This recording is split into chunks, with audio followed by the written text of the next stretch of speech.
Hi everyone, this is Matthew Rhodes and I'm joined by Matlock Town manager Paul Phillips. Philo, I'm talking to you the day after the game away at Atherton Collieries. Unfortunately, a 2-1 defeat after Atherton converted a last-minute penalty.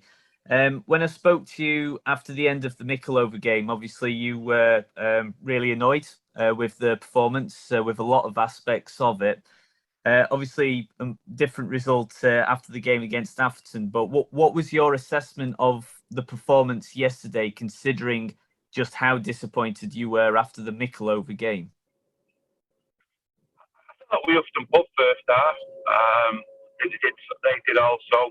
Could tell that we'd had a fair ratio of games. For me, obviously we threw a midfield combination of Leesy, Sargent and Wilder, who never really got on top of their holding midfielders in the first half. Let them dictate too much. I thought Mark Lees was outstanding throughout the game.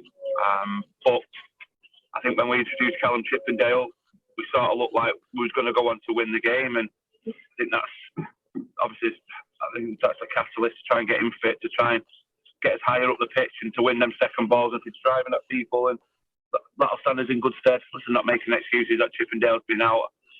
Perfectly honest, Matthew, probably both teams, and Cookie will say the same, probably both teams didn't deserve to win the game or lose the game. I think a draw would have been a fair result. So it's never an easy place to go, play up and down that hill. They've got a decent team there, but again, I feel like it's 2 points dropped. The performance levels probably weren't as good as where we wanted to be. I feel like probably big players who have folded out the mire before probably wasn't just at the races, and that's up to all people then to step up to the plate. Unfortunately, that's not happening at the moment, and that's why the 2 performances that we've had on Tuesday and also yesterday weren't where they should have been. And I remember you saying after the Stafford Rangers game where you lost that 1-2-0, you said you weren't, well, obviously you were annoyed at the result, but you weren't too disappointed with the performance. You said it was one of those games. Do you think the game yesterday was a bit similar to that, or was it one where you do see it as a real missed opportunity to get 3 points?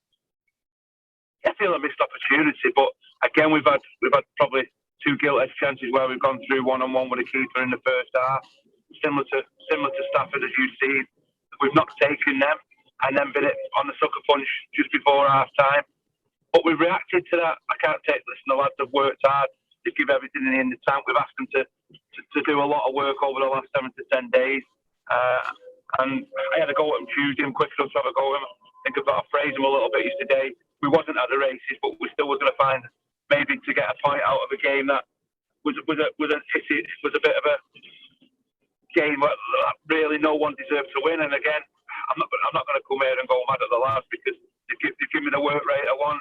I thought the changes worked in our favour, and I thought we looked like we was on the front foot in the dying stages. Unfortunately, matters out of our hands. Taken out of our hands by incumbency. Yeah, and just talk me through a little bit about Callum Chippendale, because obviously he came on and by the sounds of it played really well. And it's not the first time that he's come on as a substitute and has done really well for the Gladiators and has bagged himself a goal as well. Just how impressed have you been with his contributions? Because obviously he does struggle a bit with his fitness, but when he has been playing, he has contributed really well to Matlock's season so far, hasn't he? He should do. He's not had any. He's had 2 games on, 2 games off. It's not good enough. Told him this. He needs to get himself right. Fitness needs to be better because he's a key player for us if we want to get out of this league or get in the playoffs or stay as high as possibly we can. With players like him, we need to stay fit, and it's no good 2 games here, 2 games off. He's a great player. He's been with me for a long time. I know what he can do. He can drive a team forward. Can play in many different places. I know he's a bit missed because of these slight goals, but now he needs to get himself people and myself come pay the money through the gate what he's about, because he's a very, very good player that should be playing at a higher level.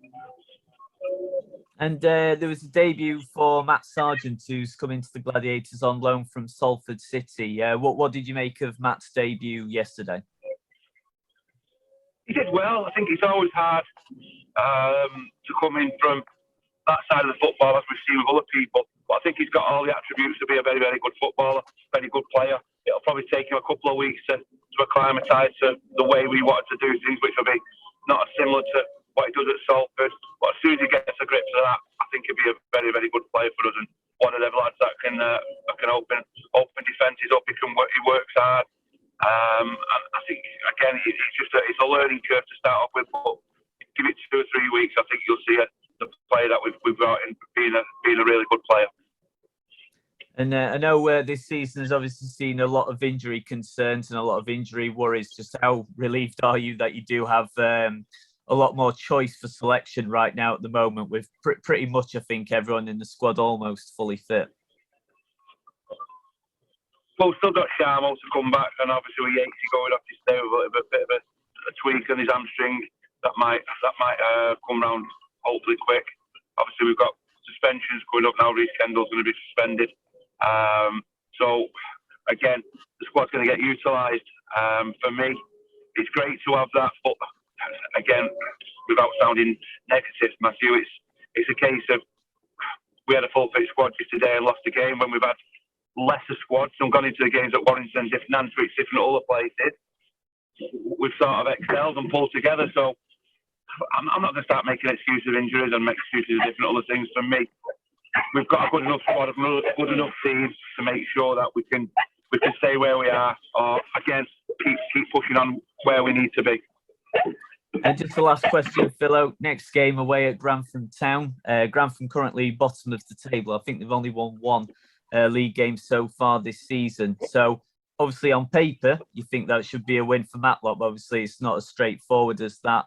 What kind of game are you expecting away at Grantham? Because obviously it's a bit of a tricky, bit of a weird ground to go to as well. It's never a nice place to go to. That sounded disrespectful. The ball spends more time out of play. The pitch is not always the greatest, but obviously it'd be a tough test. They're fighting at the bottom end of the table, but they've had some strange results and good results. So we'll go there fully prepared. We need to bounce back. I know it's only one loss, but we need to bounce back as a group. But it'll be a tricky place to go. Like I say, it's the case of on a Tuesday night, it's a long trek for the lads from work. Again, it's about keeping the tempo when the ball's in play and making sure we do the right things when the ball's in play and managing the game and hopefully getting 3 points. Okay, well, thanks for your time as always, Philo. I know you're a busy man, but thank you, and best of luck for the game on Tuesday night away at Grantham. Cheers, bye, mate. Thank you.